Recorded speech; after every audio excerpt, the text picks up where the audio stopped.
साल 1939। जब दुनिया में युद्ध की आग लगी तो भारत ब्रिटिश उपनिवेश था। भारत सरकार ने बिना देशवासियों की अनुमति के भारत को इस युद्ध में ब्रिटेन की ओर से शामिल कर लिया। भारत से लाखों सैनिकों को पश्चिमी एशिया, यूरोप और अफ्रीका की लड़ाइयों में भेजा गया, लेकिन खुद भारत की धरती पर युद्ध छिड़ेगा यह कोई सोच भी नहीं सकता था।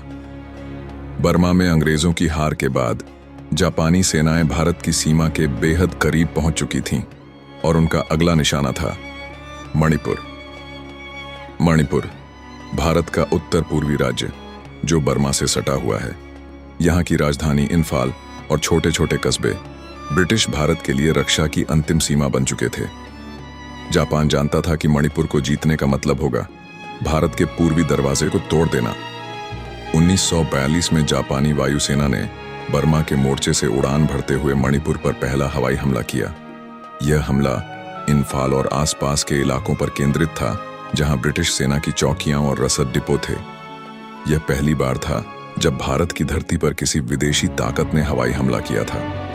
मणिपुर के आम नागरिकों के लिए यह दृश्य भयावह था। कई लोग मारे गए, गांव जल गए और एक नया डर जन्मा, युद्ध अब हमारे दरवाजे पर है। इस हमले का असर सिर्फ सैन्य नहीं था, इसका मनोवैज्ञानिक प्रभाव भी बड़ा था।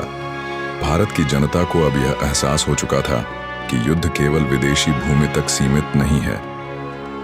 इसी दौर में एक और क्रांतिकारी मोर्चा आकार ले रहा था, आजाद हिंद फौज। नेताजी सुभाष चंद्र बोस की नेतृत्व में बनी यह सेना जापान के सहयोग से भारत की स्वतंत्रता के लिए लड़ने की योजना बना रही थी। मणिपुर के लोगों ने केवल सहन ही नहीं किया बल्कि सहयोग भी किया।